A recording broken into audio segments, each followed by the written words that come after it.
Dieu soit béni. Bien, très heureux d'être avec vous pour partager ces moments. Merci à votre pasteur, à son époux de nous avoir invités. C'est vrai que nous avions à cœur de venir puisque, bien sûr, on est venu plusieurs fois dans l'ancien local et aujourd'hui de voir l'œuvre de Dieu. J'allais dire, et vous allez comprendre pourquoi je dis cela, vous avez une belle barque. Amen. Hein? Donc vous êtes tous embarqués. Eh bien, vous avez une belle barque, hein. C'est vrai que le désir de Dieu, et vous comprenez pourquoi, vous allez comprendre pourquoi je dis cela, parce que ce matin, je voudrais vous parler de cette pêche miraculeuse que nous trouvons dans la parole du Seigneur.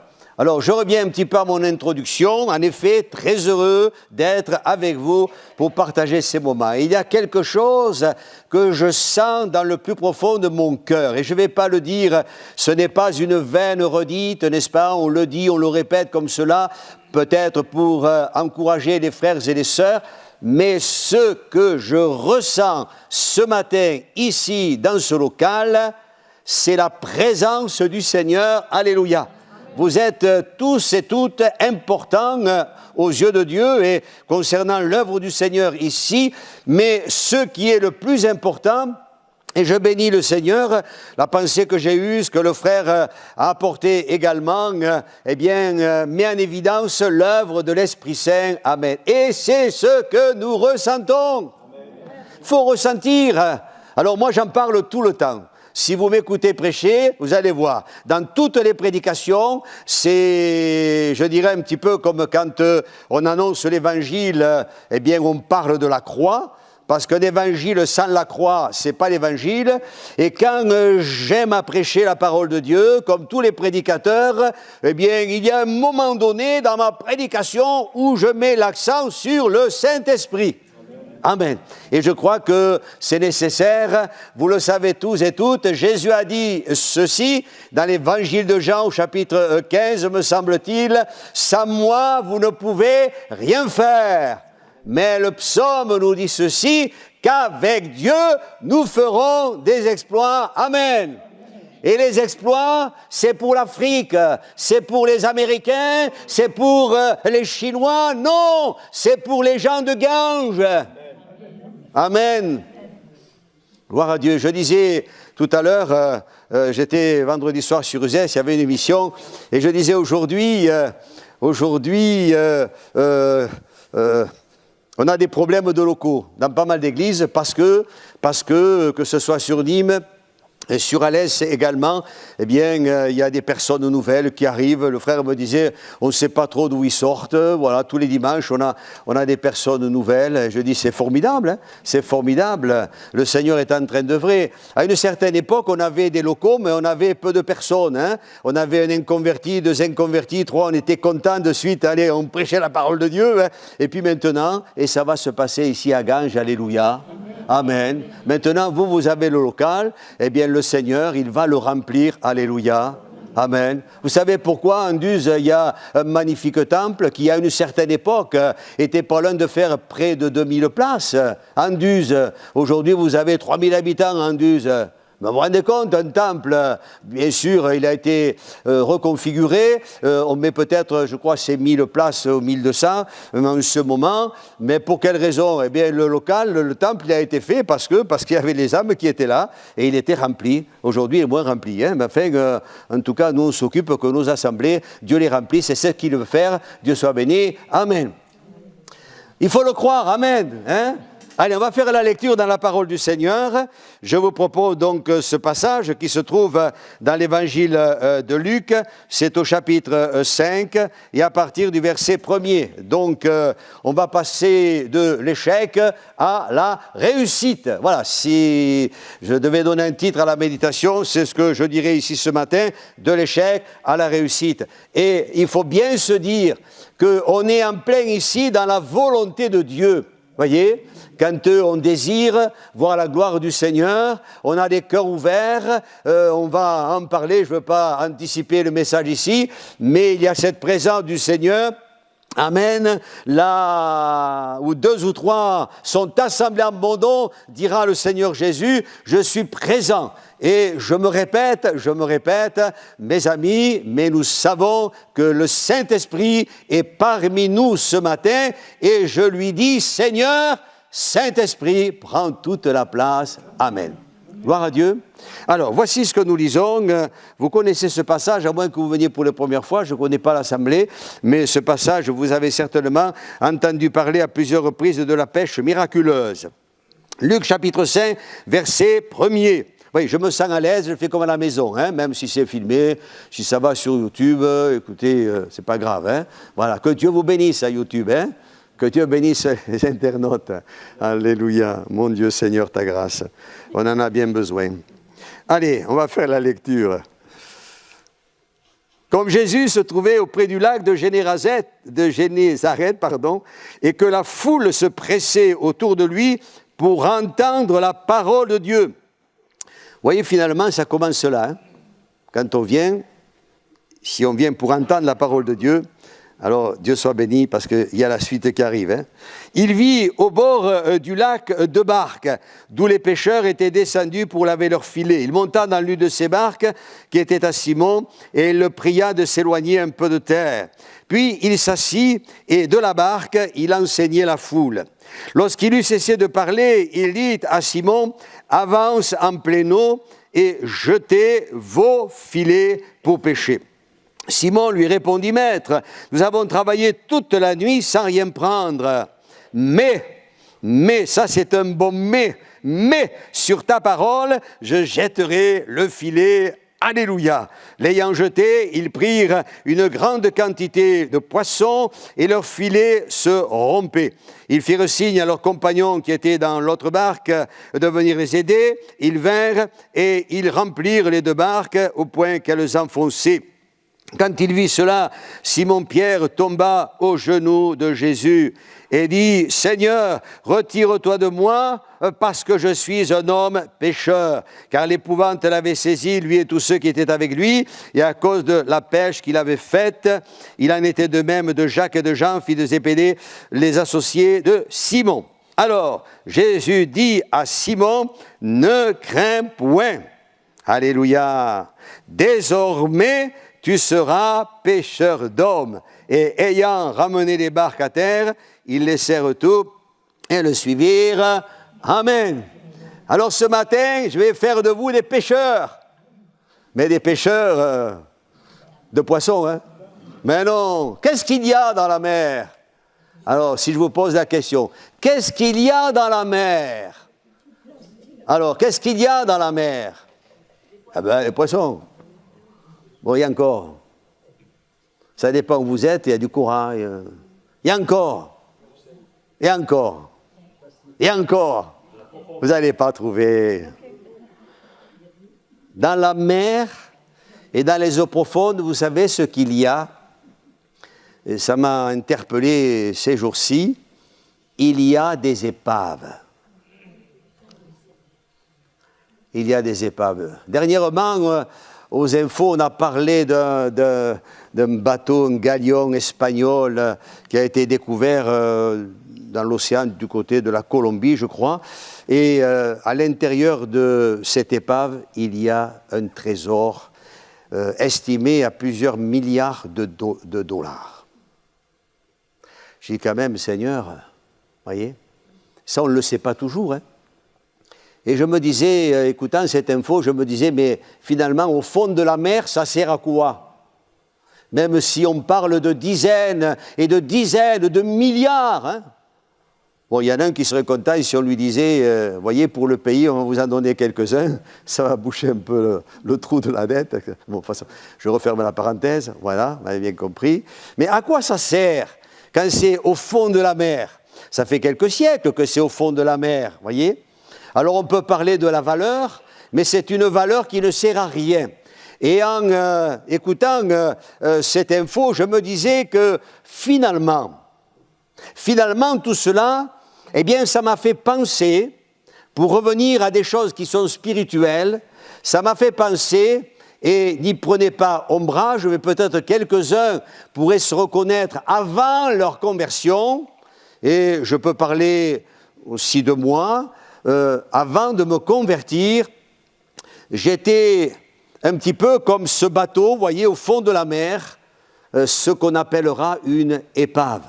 Et combien d'hommes et de femmes sont venus dans nos assemblées, c'est pas péjoratif, je dis n'y prenez pas ombrage, mais il faut dire les choses comme ça, des gens qui avaient de la valeur et qui étaient considérés, et je parle de ce qui est spirituel, et concernant aux yeux de Dieu, cette personne qui est considérée, elle, comme une épave, il y a dans son cœur, il y a dans sa vie, dans son entier, comme un trésor que Dieu aime et que Dieu, lui, veut remettre en valeur, à savoir faire tout remonter à la surface. Et c'est ce que certains peut-être ont expérimenté. Je parle de moi, et c'est vrai qu'avant de connaître le Seigneur, j'avais des comportements, j'étais peut-être pas descendu aussi profond que ce bateau-là, n'est-ce pas ? Mais dans ces profondeurs, dans ces échecs de ma vie, ce que je connaissais, eh bien moi aussi j'avais besoin que quelqu'un vienne et me redonne, n'est-ce pas, de pouvoir goûter à cette vie nouvelle que le Seigneur propose à chacun, que son nom soit béni. Alors dans la mer, et je voudrais vous encourager parce que voyez-vous, frères et sœurs, dans cette ville de Ganges et partout dans le monde, en France et dans le monde, il y a des hommes et des femmes qui sont ainsi. Alors on ne va pas noircir le tableau. Un jour quelqu'un m'a dit, mais pasteur, vous parlez de ceux qui sont drogués, vous parlez de ceux qui sont ceci, cela, et qui sont tombés bien bas, et qui sont comme l'épave. Tiens, il y en a un, les anciens, vous l'avez connu, il se serait reconnu s'il avait été là, Nicky Cruz à l'époque. Mais voyez ce que Dieu a fait avec cet homme. Et cette personne me disait, mais moi, je ne suis pas ainsi, tu n'es pas ainsi, mais en attendant, tu es un pécheur. Amen. Alors là, eh oui, tu es un pécheur, et tu as besoin de connaître la grâce de Dieu et de connaître la vie que le Seigneur est le seul capable de te communiquer. Alléluia. Parce qu'il y a un trésor. Même dans celui qui est bas tombé, il y a un cœur qui bat, il y a une vie qui est là. Et cette vie, c'est Dieu qui la donne. Amen. Alléluia. Un jour, peut-être, le fil de la vie sera coupé, mais en attendant, et je bénis Dieu pour cela, ce matin, j'en suis pleinement conscient. Et ceux qui ont été remontés à la surface, eh bien, ils en sont aussi pleinement conscients. C'est Dieu qui nous donne la vie, et comme le dit la parole de Dieu, cette vie abondante. Amen. Alors, pour quelles raisons alors, eux, pour le bateau, on va laisser tomber le bateau espagnol, hein, mais enfin, ils vont mettre tout en œuvre. Déjà, ils commencent à se disputer pour savoir qui va prendre l'argent, vous voyez ? Ça commence, il ferait mieux de le laisser au fond, peut-être ça va leur économiser quelques morts, certainement, parce qu'avec tout ce qu'on voit aujourd'hui, voyez. Mais en attendant, si on remonte à la surface, je parle de Nicky Cruz et tant d'autres, si on remonte à la surface, eh bien c'est parce qu'un jour, il y a des hommes et des femmes qui étaient dans une église comme vous ici à Ganges ce matin et qui sont devenus de vrais pécheurs d'hommes. Alléluia. C'est ça la pêche miraculeuse. Et le frère a bien fait tout à l'heure de prier. Et vraiment, j'avais à cœur, concernant la guérison, concernant la puissance de Dieu, concernant la vie de l'Esprit, alléluia, des choses merveilleuses et grandioses que Dieu veut faire dans votre vie, dans ma vie, amen. Même si je rajeunis de jour en jour, je dis, Seigneur, je veux voir ta gloire, alléluia.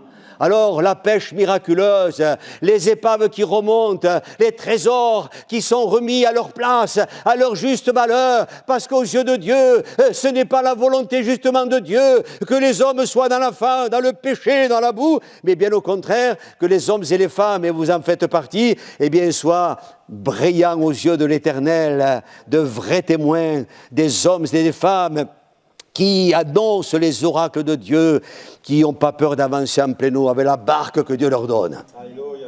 Que Dieu soit béni, hein? Avance en pléno. Alors on connaît, je sais que vous avez entendu parler de la pêche miraculeuse certainement plusieurs fois. Voyez, mais on avance en pléno. Alléluia. Alors je veux simplement, je ne sais pas si mon message va être bien apporté, 1 point, 2 points, 3 points, étymologiquement, etc. C'est pas mon problème. Mais je vous dis ce matin, et ceux qui écoutent ce message peut-être sur Internet plus tard, je ne sais pas, eh bien pardonnez-moi d'être peut-être un peu aussi direct, mais je crois que Dieu a vraiment l'intention de faire de belles choses, des choses extraordinaires et miraculeuses avec chacun d'entre vous, que son nom soit béni. Amen. Alors on avance en pléno, bien sûr, en pléno, ça nous parle de la vie de l'esprit, etc. Mais moi, ce qui m'a interpellé ici dans ce passage, c'est quand il est dit ceci, et bien sûr, ça se comprend très bien, il va leur dire donc d'avancer en pléno et de jeter les filets pour pêcher. Alors, on va peut-être y venir au filet, je ne sais pas trop. Mais en attendant, moi, le fait d'avancer en pléno, mes amis, ça me donne de m'éloigner un peu de terre.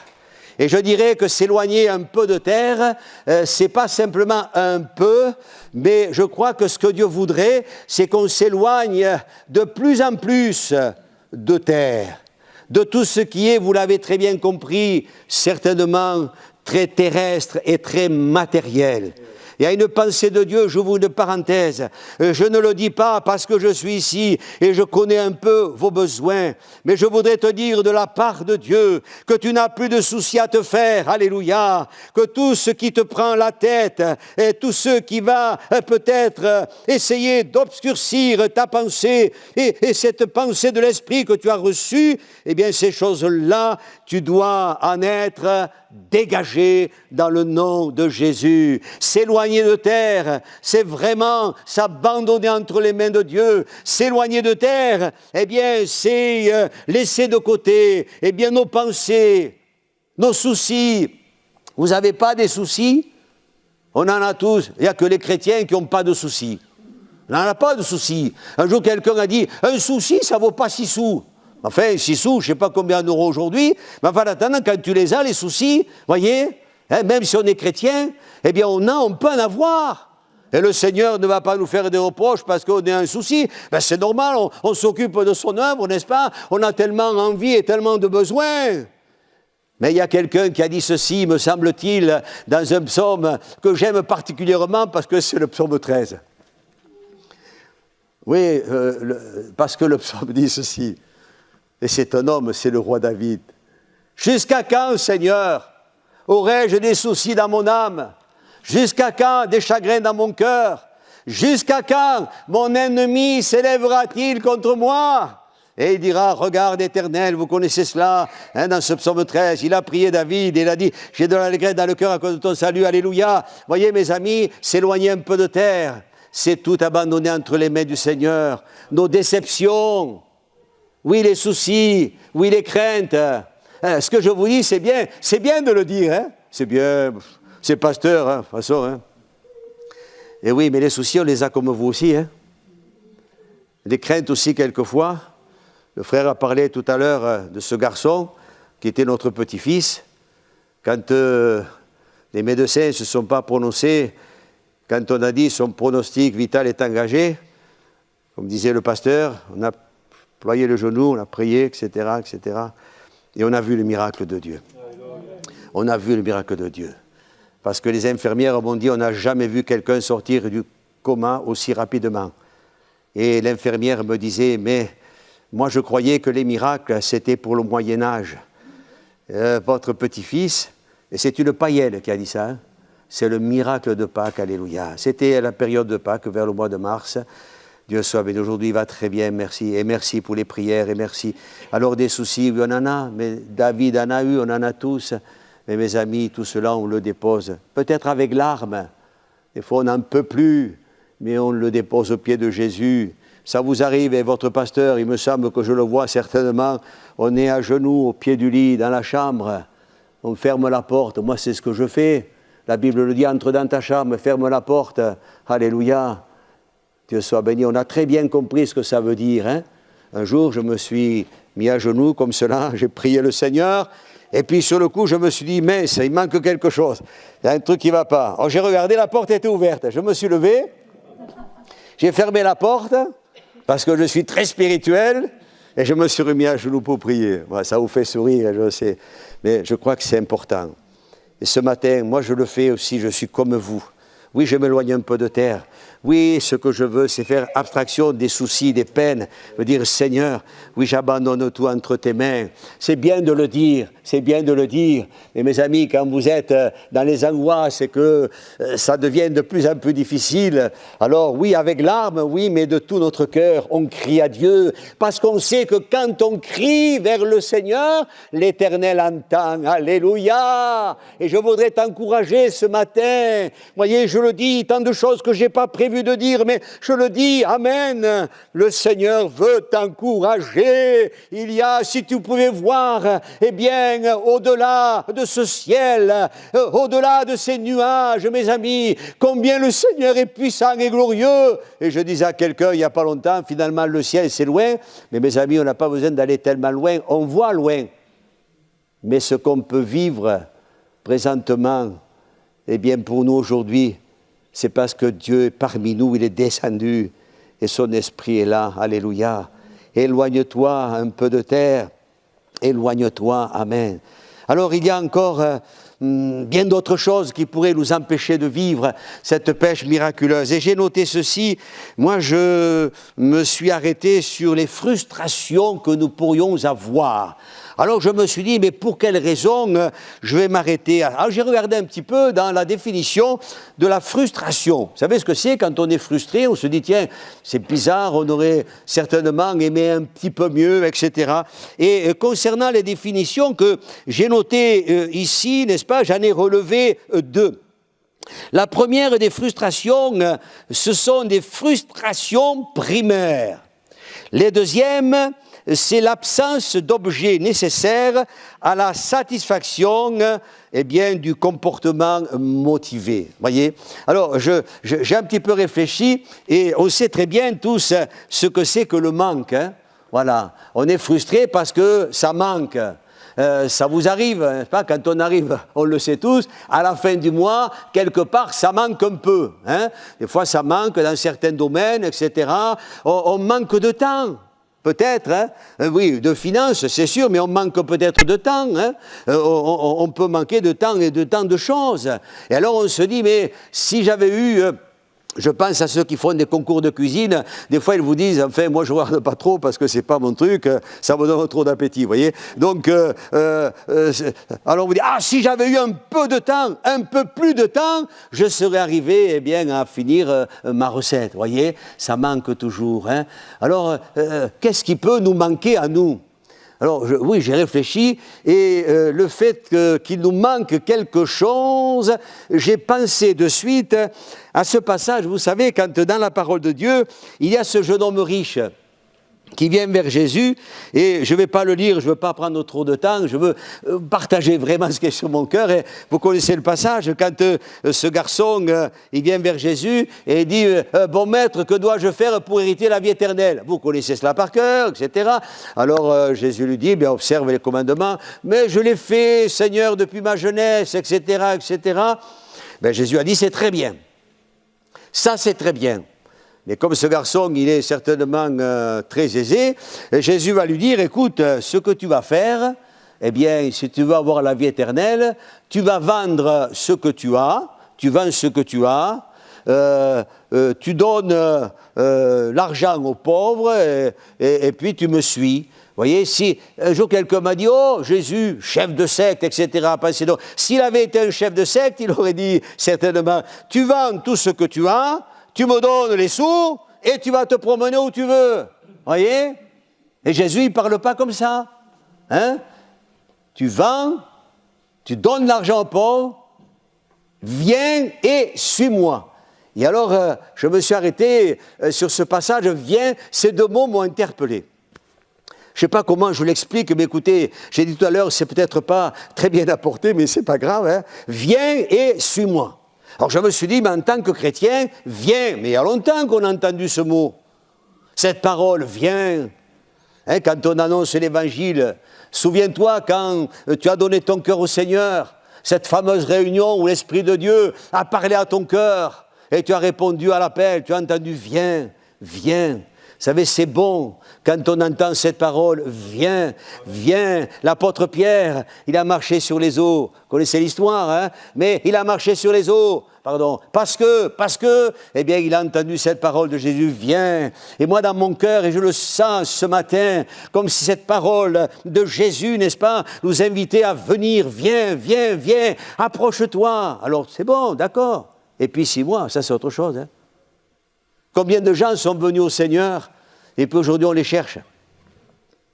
Et puis aujourd'hui on les cherche parce que, eh bien, ils n'ont pas suivi le Seigneur comme le Seigneur voulait lui qu'ils le suivent. C'est pas notre façon à nous, nos conceptions, j'allais presque dire nos teintes de religion à nous qui, eh bien, vont faire la volonté de Dieu. Mais ce qui est important, c'est surtout ce que Dieu veut. Et si vous ne deviez retenir que cela ce matin, cette parole de Dieu, et moi je l'ai reçue dans mon cœur il y a quelques années de cela, quand Dieu m'a appelé, j'ai entendu cette parole, quand Jésus a dit à son disciple, « Que t'importe, toi, suis-moi ». Et je crois que ce matin, c'est une parole de Dieu pour quelqu'un au milieu de nous, par rapport à ce que tu es en train de vivre. Alléluia. Que t'importe, toi, suis-moi, amen.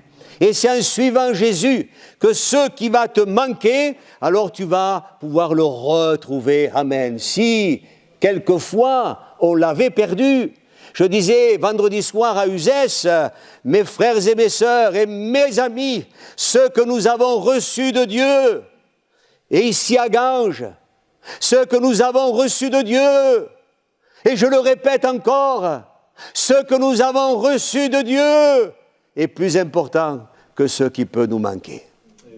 Parce que nous, on cherche toujours, et ça manque, et ça manque. Voyons, on est frustrés, et ça manque. Vous êtes bien, bon, les pasteurs, vous, allez-y, on fait ceci, eh oui, mais ça manque. Eh bien, suis-moi, dit Jésus, mais n'oublie pas ce que tu as déjà reçu. Moi, j'aime à dire, quand je vois des chrétiens, des frères et des sœurs, comme vous ce matin, je vois des gens formidables, amen. Vous êtes beaux et tout va bien, mais ça, c'est pas important. Qu'est-ce que ça veut dire? Ça, on est tous beaux de toute façon. Même moi, on est tous beaux, regardez, on se lance un peu des fleurs. Ce qui est important, c'est ce qu'il y a dans notre cœur. Et moi, ce que je vois ce matin, je vois des coffres forts là. C'est beau, le coffre fort, hein? Attention de ne pas vous faire voler, j'ai dit tout à l'heure, l'épave, hein? Ce que vous avez un trésor. Alléluia, amen. Qu'est-ce qui peut manquer? Ce garçon, il est devenu tout triste. Je ne m'étends pas, ce n'est pas mon propos, mais c'est juste une parenthèse. Mais Jésus l'a aimé. Et vous savez, on peut bénir Dieu parce que vraiment Dieu nous aime. Même quand on est au fond, même quand on pleure, même quand on n'a pas compris, même quand on doute quelquefois, même quand quelquefois on a un peu peur. Ça arrive qu'on ait un peu peur aussi, mais mes amis, mais bien sûr, le Seigneur ne nous accuse pas. Dieu, au contraire, il veut nous encourager. Il veut nous encourager. Il faut arrêter de croire que dans la Bible, il n'y a que des héros, mes amis. Mais les héros, ils tombent quelquefois, hein, voyez. Mais il y a des gens, eh bien, si je ne vais pas vous tenir jusqu'à cet après-midi, hein, mais enfin, si je prends l'exemple de Gédéon, salut à toi, vaillant héros, vous connaissez l'histoire. Hein. Mais mes amis, eh bien, c'est parce que c'est Dieu qui s'adresse à notre cœur. Dieu soit béni, alléluia. Qu'est-ce qui peut me manquer? Il peut me manquer aussi, et on y arrive, alléluia, amen. Il peut me manquer aussi, j'ai besoin de force. C'est qui notre force? Tiens, je parle de Gédéon. Va avec la force que tu as. C'est moi qui t'envoie. C'est pas le chef de la religion. C'est pas le ponte de tel mouvement ou tout ce que vous voudrez. On n'en a que faire, mes amis. C'est Dieu qui t'envoie. Alléluia. Je crie trop fort, hein? Sur Internet, ils vont me dire, celui-là est... Et mes amis, quand le feu, il est là, amen, hein? C'est moi qui t'envoie. C'est quoi notre force? On a dit tout à l'heure, c'est la présence de Dieu. Plus que jamais, frères et sœurs, et je me le dis, amen. Plus que jamais, je veux ressentir la présence de Dieu. Je ne vais pas devenir mystique, ne pensez pas que je déraille un peu, loin de là. Mais mes amis, ce qu'il nous faut, c'est la présence de Dieu. Alors j'ai dit tout à l'heure, 2 ou 3, il est là, il est au milieu de nous. Amen. Mais cette présence de Dieu, écoutez, moi je suis peut-être un original, mais moi j'aime la sentir. J'aime sentir la présence de Dieu. Je disais à un frère il n'y a pas longtemps, tu sais, moi prêcher la vidéo, quand on faisait les réunions, il y avait le Covid, et c'était très bien, pas le Covid, mais on prêchait devant les chaises. Alors on était là, il y avait on prêchait devant les chaises, etc. Je disais, moi, j'arrive pas à m'y faire. Moi, j'aime sentir l'odeur des moutons, des brebis, alléluia. Voyez, et c'est important. Mais c'est Dieu qui nous envoie. Il nous envoie, on l'a dit tout à l'heure, le Saint-Esprit. Amen. Alors on a besoin, le frère l'a dit dans sa prière et ça me fait penser, vous savez, le Saint-Esprit, je ne m'étends pas, c'est juste un point que je vais aborder ici. Alléluia. Parce que ça aussi, ça peut nous manquer. On peut être frustré. Je me rappelle de ce frère qui me disait, oh, le baptême du Saint-Esprit, je le demande, je ne le reçois pas. Et il m'a dit, c'est grave. J'ai dit, c'est grave ce que tu dis. Il m'a dit, si Dieu ne veut pas me le donner, qu'il le garde. J'ai dit, oh là là, Seigneur, pardon. Mais je dis, c'est dommage parce que Dieu veut te le donner aussi, alléluia. Le baptême du Saint-Esprit. Tout le monde, dans une église, je crois qu'il faut rechercher ces choses aussi aujourd'hui. La vie de l'esprit, Oui, la sainteté, oui, tout ce que nous prêchons, toutes les doctrines. Aujourd'hui, on en prêche moins, on voudrait voir plus. Mais c'est parce qu'on prêchera plus la doctrine qu'on verra davantage de choses. Alléluia. Je crois, vous voyez que c'est important. Le baptême dans le Saint-Esprit. J'ai dit tout à l'heure, nous sommes de véritables trésors. Il y a la présence. Ne savez-vous pas que vous êtes le temple du Saint-Esprit? Alors on a besoin, ça peut nous manquer. Et moi, je le demande au Seigneur. Je dis, Seigneur, avant que ma vie se termine, parce que, comme je disais tout à l'heure, je rajeunis, mais non, je dis, Seigneur, fais-moi grâce. Allez, encore un peu de temps, Seigneur. Moi, je veux voir ta gloire. Alléluia. Alors, je demande à Dieu de me renouveler. Amen. Seigneur, renouvelle-moi dans l'onction. Amen. On y arrive. Alléluia. L'onction. Ah, vous savez que c'est pour vous, l'onction. Alors, ne vous fâchez pas. Mais les temps bénis que vous avez connus hier, avant-hier, il y a quelques années, etc., les renouveaux de grâce, de bénédiction et d'onction formidables, eh bien aujourd'hui, ne vous fâchez pas, ça ne sert pas à grand-chose. Ça ne sert pas à grand-chose. Ça sert qu'à se souvenir, oh, puis quand on avait ce pasteur, et quand on avait ceci, et quand on avait... Vous vous rendez compte, frère, quand il y avait Douglas Scott et les autres, tous ces pionniers que je suis dans le respect de tous ces hommes de Dieu, alléluia, dans le mouvement, tous ces pasteurs, mes amis, il y avait, oui, l'onction, etc. Et aujourd'hui, frère, aujourd'hui, eh bien, ça doit être pareil. Parce que eux, ils sont dans la gloire. Mais l'esprit qui agissait avec eux dans les temps de réveil, eh bien, c'est le même qu'on a. Ben oui, peu cher, nous on est en 2024, alors on est dépassé, alors on va chercher des moyens, etc. Non, on a besoin de l'onction, on a besoin que l'onction elle coule. On a besoin que l'onction elle coule, elle rafraîchit. Elle va nous aider quand on a des problèmes, des frictions. Vous voyez, si on marche comme ça, ça passe pas. Alors de suite, ça arrondit les angles. Voyez? Parce qu'on va y mettre un petit peu d'huile, etc. Ah, l'esprit, la première épître de Jean nous dit ceci, que l'onction, elle nous enseigne. Amen. Si vous lisez dans, me semble-t-il, Lévitique chapitre 21, il nous est dit que l'onction, et ça j'aime à le dire, je le dis toujours et je le redirai, c'est une couronne sur la tête du sacrificateur. Et ce matin, l'Apocalypse chapitre 1er nous dit ceci, à celui qui nous aime et qui a fait de nous un royaume de sacrificateurs pour Dieu son Père. Alors, ce matin, vous êtes venus avec la couronne. Vous l'avez la couronne? Vous l'avez un petit peu nettoyée avant de venir? Est-ce que ça brille? Alléluia. Vous voyez, je le dis, il y a un petit peu d'humour ici, mais c'est très sérieux. C'est très sérieux. Et l'onction, elle doit descendre. Je donnais ce témoignage. J'étais dans une église du côté Martigues, il n'y a pas bien longtemps, et je disais, pour ceux qui regardent les vidéos, ils doivent dire, tiens, il le redit, mais je le dis, je donnais ce témoignage, c'est celui de la bouteille d'huile. Et je disais, quand eh bien la cuisinière, elle prend sa bouteille d'huile, ou le cuisinier, prend la bouteille d'huile et qu'il verse de l'huile, n'est-ce pas? Eh bien l'huile, elle sort de la bouteille et elle descend. L'huile, elle remonte jamais. Si un jour elle remonte, faites-vous du souci. Mais elle descend, je dis ça, et c'est sérieux, je dis ça. Parce qu'aujourd'hui, et même quelquefois dans nos assemblées, on essaie par toutes sortes de moyens, n'est-ce pas, de faire remonter l'huile. On a oublié que l'onction, elle ne part pas d'en bas vers le haut, l'onction, elle descend du haut vers le bas. Alléluia. Et ça, c'est important, voyez. Alors oui, ça peut nous manquer. Oui, on peut être frustré, mais quand on est à genoux et qu'on est devant le Seigneur et qu'on pleure quelquefois, alléluia. Alors on sent combien Dieu, oui, l'onction, elle descend. Et elle descend sur votre vie ce matin. Moi, je le crois de tout mon cœur. Je crois que l'onction de Dieu... Amen. Ne me regardez pas comme si c'est quelqu'un de bizarre, mais alléluia. Moi, je crois que l'onction de Dieu, elle descend sur votre vie ce matin. Alléluia. Envoie-nous l'Esprit, Seigneur. Surtout, pardon. Permets que ton esprit se révèle, qu'il n'y ait pas d'obstacle dans ma vie, Seigneur, que par, je disais tout à l'heure, mes pensées, mes soucis, mes raisonnements, que je ne ferme pas la porte, mais que, Seigneur, je puisse te laisser vraiment pénétrer mon être tout entier. Alléluia. Oh, on en a besoin. Voyez, c'est ce qui peut nous manquer. Quand je parle de force, quand je parle de vision, quand je peux parler de révélation, je demande à Dieu. Je ne sais pas si je le dis, mais je le dis, tant pis. Je demande à Dieu dans mes prières, je dis, Seigneur, donne-moi de la sagesse. Vous le croyez? Oh non, je ne dis plus rien. De la sagesse, Seigneur. Mais je demande surtout à Dieu, donne-moi, la Bible parle des dons spirituels. Et je prie, je dis, je veux la révélation de ton amour, ta présence, de tes projets, de ce que tu es en train de faire, de ce que tu as commencé de faire. Le thème du congrès, le frère me l'a dit, je l'ai lu ces jours-ci, le thème est ceci, celui-ci. La pluie est en train de venir et la pluie, elle descend, alléluia.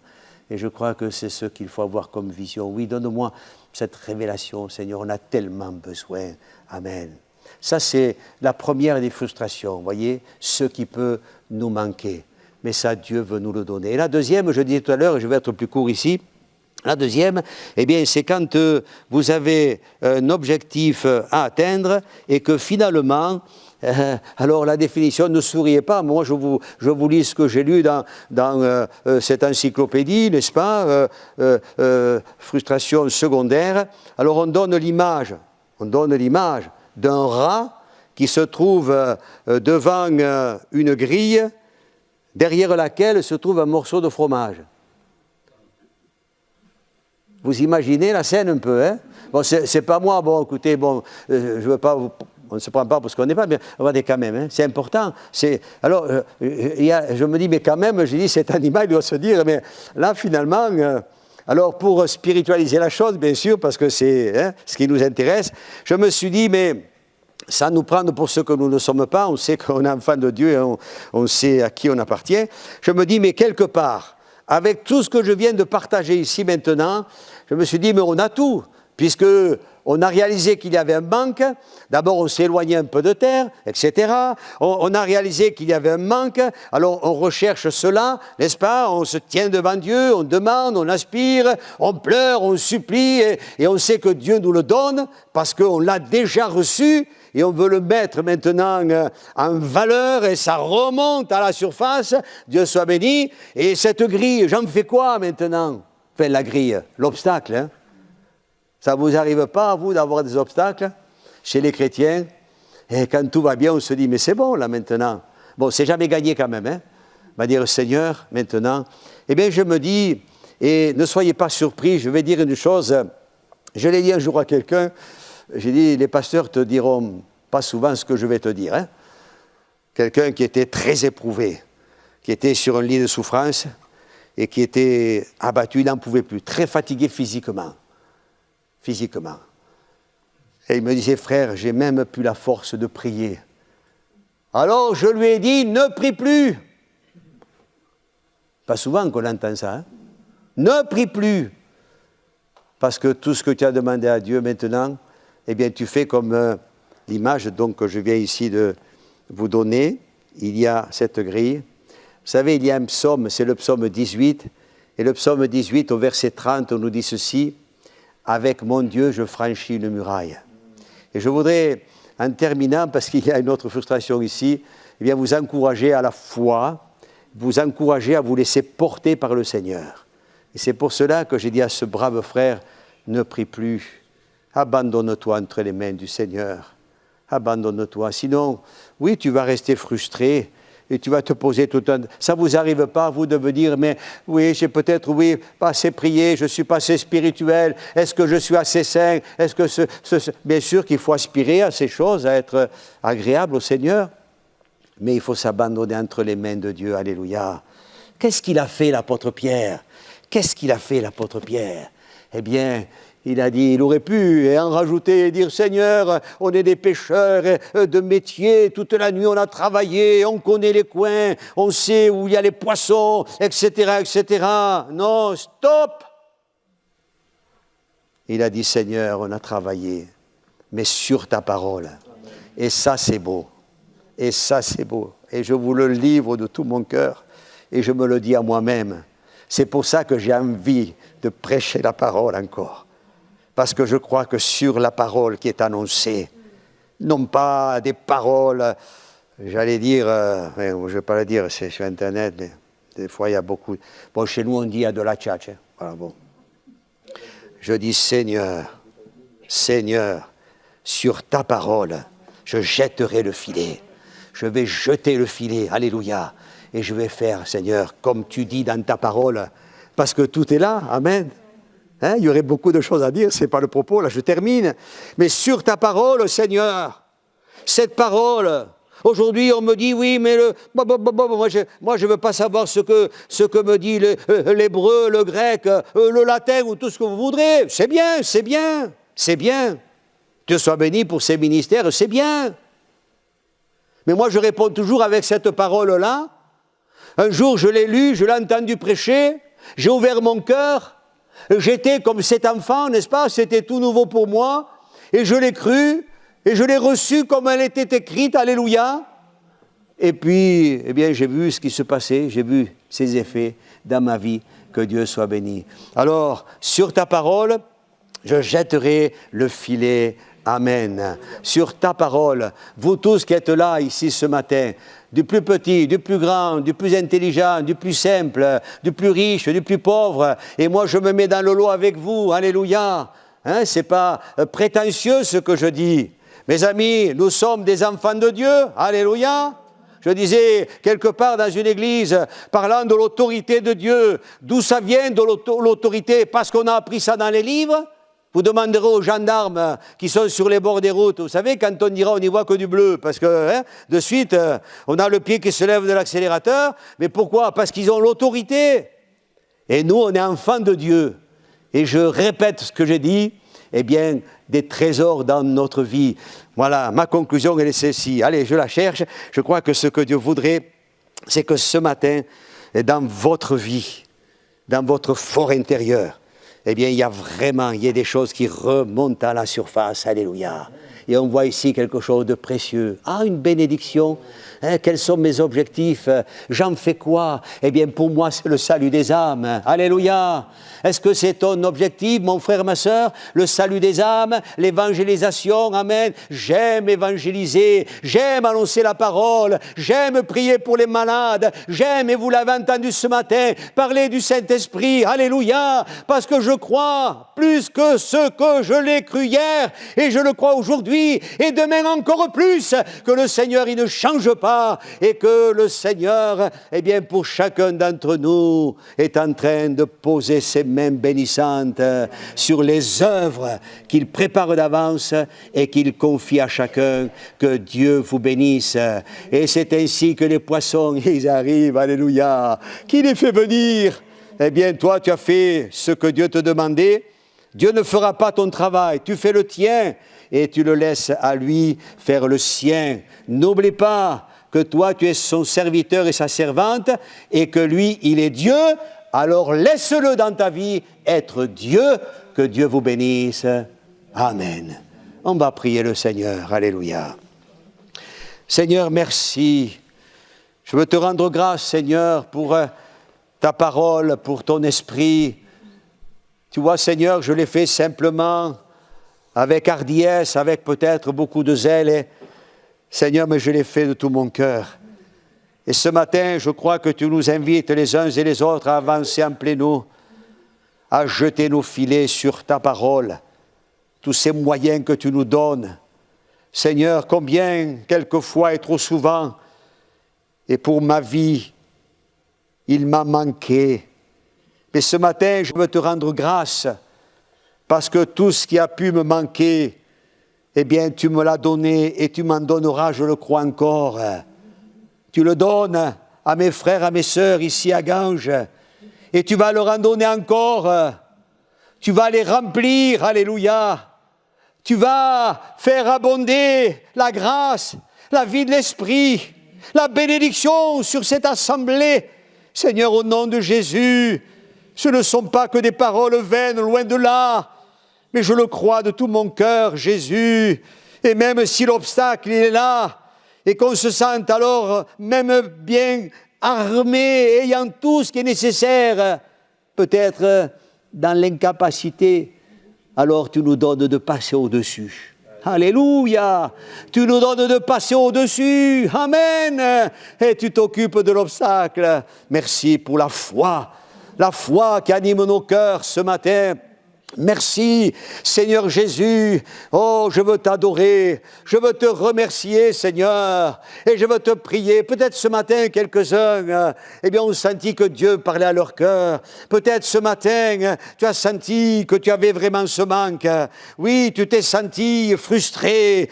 Tu avais oublié qu'il fallait que tu t'éloignes un peu de terre, et même beaucoup, afin que tu puisses avancer en pleine eau. Alors ce matin, je vais te demander de te lever à ta place et on va prier le Seigneur. Alléluia, afin que l'Esprit de Dieu qui coule, on a l'image ce matin, ça vous allez le garder, on a l'image, Amen, le psaume 133, oh qu'il est doux et agréable pour des frères et sœurs à Ganges de se tenir là dans la maison de Dieu, c'est la bénédiction qui descend, c'est l'huile qui descend sur la tête, amen, de chaque membre ce matin, vous qui êtes levés, alléluia, oui, je vous invite à vous lever ce matin et à recevoir pleinement un renouveau d'onction de Dieu sur votre vie. Est-ce que vous voulez que Dieu vous bénisse? Allez, on peut se lever, alléluia, au nom de Jésus. Merci Seigneur, merci Seigneur, oh, alléluia, merci mon Dieu. Oh, je te bénis, Seigneur. Je t'adore pour ta parole. Merci. Tu m'aides. Alléluia. Tu viens pallier à ma faiblesse, Seigneur. Oh, ces bien-aimés qui se lèvent.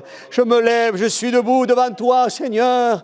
Et ce matin, je réclame une onction renouvelée. Je veux avancer en plein eau, Seigneur. Je ne veux pas rester au bord de la terre. Je veux, alléluia, Seigneur, me débarrasser au nom de Jésus. Dis-le ce matin. Ah, ce matin, je suis libre. Ce matin, je suis débarrassé. Ça me fait mal, ça m'a rongé, ça m'a... j'allais dire un mot, mais Seigneur, ça m'a pourri la vie. Alléluia. Seigneur, au nom de Jésus, amen. Seigneur, maintenant, Seigneur, je reçois de toi cette onction, ce renouvellement, au nom de Jésus. Et je fais le pas de la foi. Avance en pleine eau. Viens, te dit le Seigneur. Et suis-moi. Ne regarde ni à droite ni à gauche. Regarde à Jésus. Est-ce que tu le vois, Jésus, ce matin? On sait qu'il n'est plus sur la croix, mais on sait qu'il est là. On sait qu'il, j'ai dit souvent, ce n'est pas des paroles, c'est une réalité. Il est là, le Seigneur, et je veux le toucher. Je veux sentir sa présence. Alléluia. Je crois que ce matin, il pose ses mains sur votre vie. Ô Esprit de Dieu, glorifie-toi, Seigneur. Merci de remplir cette barque. Alléluia, contre vents et marées, contre toutes les tempêtes qui encore peut-être vont ressurgir. Et je dis Alléluia, Alléluia, parce que tu te lèveras tu te lèveras comme au dernier jour. Amen. Et tu calmeras toutes choses dans le nom de Jésus. Amen. Le diable est vaincu et Jésus est vainqueur. On l'a entendu ce matin.